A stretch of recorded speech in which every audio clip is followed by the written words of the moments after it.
Astrology या ज्योतिष एक डिवाइन नॉलेज है, दैवी विद्या है। पिछले लेक्चर में आपको बताया कि केतु यदि कुंडली के 10th हाउस में बैठेगा तो क्या फल मिलेगा। आज जो टॉपिक है कि यदि केतु यहाँ कुंडली के 11th हाउस में अगर बैठेगा तो क्या फल मिलेगा, आप कैसे बताएंगे। इसके लिए केतु के सिग्निफिकेशंस यानी कारकत्व मालूम होने चाहिए, यानी केतु से आप व्यक्ति के बारे में क्या क्या चीज़ें बता सकते हैं। सेकंड चीज़ ये कि यहाँ जब 11th हाउस में बैठे हैं तो ये 11th हाउस से आप क्या क्या चीज़ें मालूम कर सकते हैं, यानी 11th हाउस के सिग्निफिकेशंस क्या क्या हैं, क्लियर। इसके अलावा यदि कोई ग्रह केतु के साथ बैठा है, कंजंक्शन या किसी ग्रह की दृष्टि है, एस्पेक्ट, उसको भी देखिए।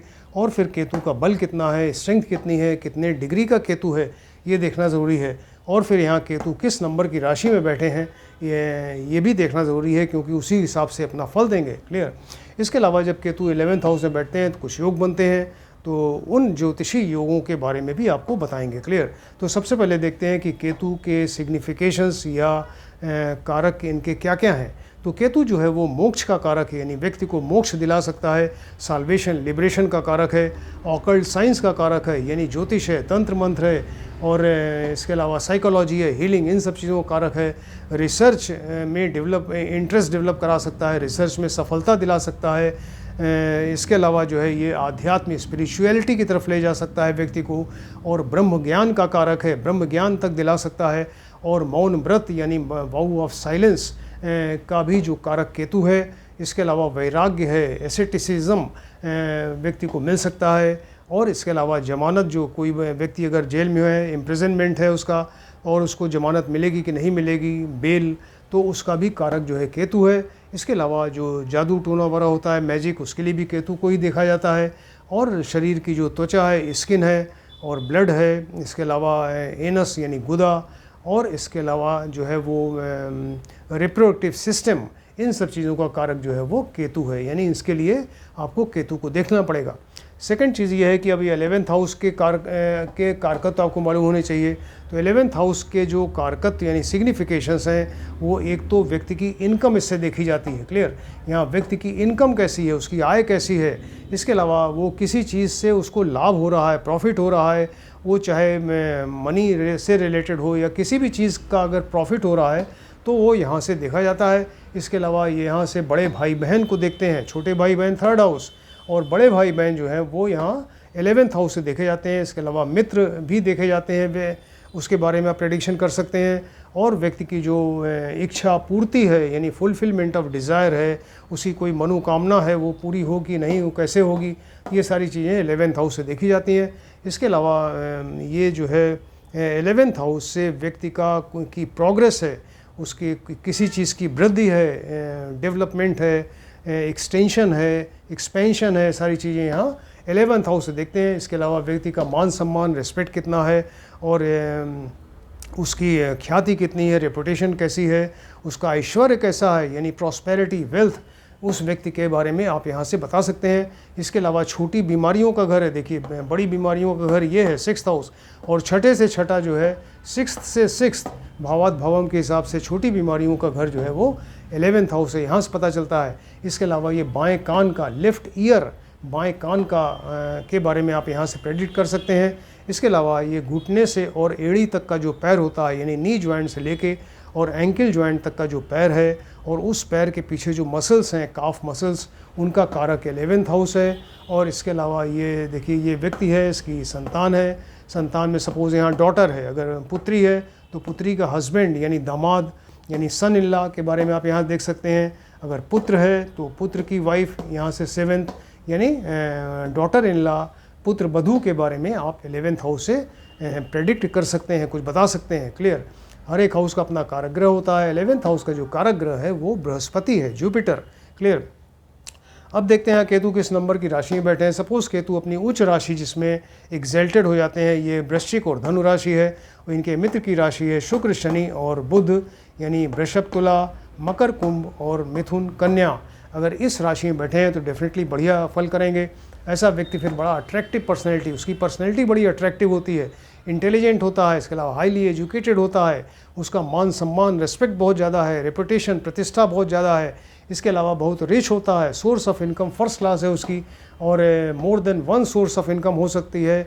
और इसके अलावा ये इसका जो रुचि है, इंटरेस्ट है, वो आध्यात्म है, और दर्शन, फिलॉसफी वगैरह में, ऑकल्ट साइंस में यहाँ से इसका इंटरेस्ट डेवलप हो सकता है। बड़े भाई बहन और जो मित्र हैं उनसे कुछ रिलेशन ख़राब हो सकता है इसका, और उनसे धोखा तक हो सकता है। क्लियर, क्योंकि केतु एक काफ़ी क्रूर और पापी ग्रह हैं। क्लियर, ये हुआ। अब सपोज़ यहाँ पे केतु अपनी नीच राशि में बैठ गए, जो वृषभ और तुला राशि है, वृषभ और मिथुन राशि है, जिसमें डिबिलिटेटेड हो जाते हैं वृषभ और मिथुन राशि, और शत्रु की राशि है सूर्य, चंद्रमा और मंगल, यानी सिंह राशि, कर्क राशि, मेष और वृश्चिक राशि। अगर इसमें बैठेंगे तो ये बहुत मेहनती होता है, बहुत संघर्ष करता है अपने लाइफ में, लेकिन उसको मेहनत का पूरा फल यहाँ मिल नहीं पाता। इसकी वजह से इसको बड़ा डिससेटिस्फाइड रहेगा, और इसके अलावा इसको एंग्जाइटी, टेंशन बना रहता है। फिर धन की कमी की वजह से परेशान रहता है, फिर इलीगल तरीके से धन कमा सकता है, कुछ करप्शन कर सकता है, और कैरियर में इसके अप्स एंड डाउन्स यहाँ से होता रहता है। और बड़े भाई में बहन और मित्र जो हैं इसको धोखा दे सकते हैं, या उनसे कोई भी सपोर्ट इसको नहीं मिलता। और यहाँ से देखिए डायरेक्ट दृष्टि यहाँ 5th हाउस पे है, इसको संतान से कष्ट हो सकता है। पेट और लिवर का भी घर है, तो पेट है, एब्डोमेन है, लिवर संबंधी कोई रोग हो सकता है, इस तरह की प्रॉब्लम हो सकती है। क्लियर। अब ये देखते हैं कि यहाँ पर जब ये केतु 11th हाउस में बैठे हैं तो कुछ योग बन सकते हैं। एक तो काल सर्प योग बन सकता है। काल सर्प योग तब बनता है जब केतु और राहु के बीच में सारे प्लैनेट्स आ जाएं, यानी सूर्य से लेकर शनि तक सारे प्लैनेट्स राहु और केतु के बीच में आ जाएं। तो केतु यहाँ बैठे हैं, ये राहु यहाँ बैठेंगे, बिल्कुल ठीक सामने बैठते हैं राहु। तो केतु और राहु के बीच में सारे प्लैनेट्स यहाँ से यहाँ के बीच में सूर्य से लेकर शनि तक आ जाएं, या इस साइड में, चाहे इस साइड में हो चाहे इस साइड में, ये राहु और केतु के बीच में अगर सारे प्लैनेट्स होंगे तो उसको काल सर्प योग कहते हैं। और ये जो जब केतु यहाँ 11th हाउस में बैठता है तो इसको विंशोधन काल सर्प योग कहा जाता है। क्लियर। तो ऐसे व्यक्ति के इनकम में बड़ा उतार चढ़ाव होता है, कभी ज़्यादा है कभी कम है। इसके अलावा इसकी 7th दृष्टि देखिए केतु की यहाँ पे है, तो इसकी शिक्षा में बाधा आती है, विघ्न बाधा आती रहती है, संतान से कष्ट होता है, पेट और लिवर, स्प्लीन, इन सब चीज़ों में या इंटेस्टाइन में कोई प्रॉब्लम हो सकती है। क्लियर। अब ये देखते हैं कि यहाँ पर केतु सूर्य ग्रहण अगर लग जाए, सपोज केतु के साथ सूर्य बैठ जाए तो केतु सूर्य ग्रहण लगेगा। तो सूर्य जो है क्या है, ये पिता के कारक हैं, यानी फादर की हेल्थ ख़राब रहेगी, फादर की से इसको सपोर्ट नहीं मिलेगा इस व्यक्ति को, और फादर से कुछ मतभेद रहेगा या अनबन रहेगी। इसमें इनकम में जो है कुछ उतार चढ़ाव हो सकता है। और इसके अलावा ये व्यक्ति बड़ा इंट्रोवर्टेड, अंतर्मुखी, आइसोलेटेड, जैसे एक एकांत प्रिय इस तरह का व्यक्ति हो जाएगा फिर अगर यहाँ पे ये केतु सूर्य ग्रहण लग रहा है। इसकी रुचि जो है, इंटरेस्ट है, वो आध्यात्म है, ज्योतिष वगैरह है, या ऑकल्ट साइंस में इसकी रुचि, इंटरेस्ट हो सकता है। क्लियर। इसके बाद देखते हैं केतु चंद्र ग्रहण। सपोज केतु के साथ चंद्रमा बैठ जाए तो चंद्रमा को ग्रहण लगाते हैं, केतु चंद्र ग्रहण योग बनेगा यहाँ पे फिर, राइट।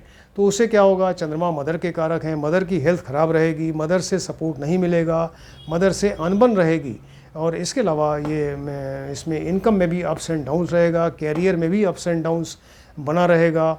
और ये व्यक्ति जो है वो क्योंकि चंद्रमा केतु से बहुत डरता है जब ग्रहण लगता है, तो इस व्यक्ति के अंदर भी एक भय की स्थिति बनी रहेगी, डर बना रहेगा, और एक भ्रम, कन्फ्यूजन बना रहेगा, कुछ एंग्जाइटी, टेंशन, डिप्रेशन में रहेगा ऐसा व्यक्ति। ये सब रिजल्ट हो सकता है। क्लियर। एक अंगारक योग बन सकता है केतु के साथ। सपोज अगर मंगल बैठ जाए तो केतु के साथ ये अंगारक योग बनता है। ऐसा व्यक्ति जो है बड़ा साहसी, निडर, करेजियस, बोल्ड होगा और हाईली एनर्जेटिक होता है। इसके अलावा अचानक उसको धन मिल सकता है, धन लाभ हो सकता है, हानि भी हो सकती है। और इसके अलावा बड़े भाई बहन और मित्र से रिलेशंस इसके ख़राब हो सकते हैं, उनसे धोखा भी हो सकता है। और अगर इसके ऊपर अगर केतु एंड मंगल के ऊपर अगर कोई शुभ दृष्टि नहीं है तो फिर ऐसा व्यक्ति बड़ा क्रोधी टाइप का होता है, क्रोधी होगा, चिड़चिड़ा होगा, जिद्दी, ऑब्स्टिनेट पर्सनैलिटी वाला होता है। क्लियर। ये हो गया। गुरु चांडाल योग बन सकता है, यानी केतु के साथ अगर गुरु बैठ जाए तो ये गुरु चांडाल योग बनेगा। तो ऐसा व्यक्ति बड़ा रिच होता है और सभी सांसारिक भोग विलास सारी चीज़ें इसको अवेलेबल रहती हैं, इसको मिलता है, इसको हाईली एजुकेटेड होता है, ज्ञानी होता है। लेकिन इसका जो मन है, वो रुचि है, हमेशा एक आध्यात्म की तरफ रहती है, अंतर्ज्ञान की तरफ रहती है रुचि। और इसके अलावा ऑकल्ट साइंस में इसका इंटरेस्ट रहता है। क्लियर। इसके बाद है केतु गुरु नवपंचम योग, माने केतु से गुरु 5th हाउस सपोज बैठ जाएं, इनके बीच में 5 और 9 का डिस्टेंस रहे। तो केतु यहाँ पर है 1 2 3 4 5।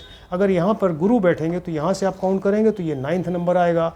यानी केतु और गुरु के बीच में 9 और 5 का डिस्टेंस रहे, नवपंचम योग इसको कहते हैं। तो इससे क्या होगा, इस व्यक्ति की शिक्षा, एजुकेशन, ज्ञान बहुत ज़्यादा होता है, बहुत रिच होता है, और इसका मान सम्मान बहुत ज़्यादा होता है। और इसके अलावा सांसारिक भोग विलास और सुविधा इसके बावजूद भी जो है इसका इंटरेस्ट जो है अध्यात्म की तरफ रहता है, रिलीजियस माइंडेड होता है, या इसको ऑकल्ट साइंस में इंटरेस्ट होता है। क्लियर। इसके अलावा केतु शुक्र योग, सपोज केतु के साथ शुक्र बैठ जाएं तो शुक्र क्या है, शुक्र जो है वो लग्जरी प्रोवाइडिंग प्लेनेट है, लग्जरी देने वाले हैं, भोग विलास है, प्रेम है, रोमांस है, इसके अलावा विवाह है, मैरिज है, उसके ग्रह हैं। और केतु जो है ये आध्यात्म के ग्रह, यानी दो कंट्रोवर्शियल प्लैनेट्स अगर बैठ गए यहाँ पे तो उसमें कौन सा ग्रह ज़्यादा स्ट्रांग है उसके हिसाब से फल रहेगा। सपोज शुक्र ज़्यादा स्ट्रांग है तो व्यक्ति के पास बहुत ज़्यादा धन रहेगा, रिच होगा, और इसके अलावा लग्जरी रहेगी, सारे सांसारिक सुविधाएं रहेंगी, लेकिन फिर भी इसका जो है मन कहीं ना कहीं से आध्यात्म की तरफ वो एक इंक्लिनेशन, इसका मेंटल इंक्लिनेशन, झुकाव जो है वो आध्यात्म की तरफ और रिलीजियस माइंडेड रहता है। क्लियर। और अगर केतु ज़्यादा स्ट्रांग है तो ये सब माया, ममता, मोह छोड़ छाड़ के और ये वैराग्य ले सकता है, यानी वो वैराग्य की तरफ जा सकता है। क्लियर। तो इतना सारा इन्फॉर्मेशन आपको दिया कि यदि यहाँ केतु 11th हाउस से बैठेंगे तो क्या फल मिलेगा। आप इसको ध्यान से देखें, स्टडी करिए। किसी ने अगर अभी तक हमारा चैनल सब्सक्राइब नहीं किया है, काइंडली इसको सब्सक्राइब करें, क्योंकि एक के बाद एक सब वीडियो आते जा रहे हैं। आप इसको ध्यान से देखेंगे तो आप भी ज्योतिष सीख सकते हैं। Thank you.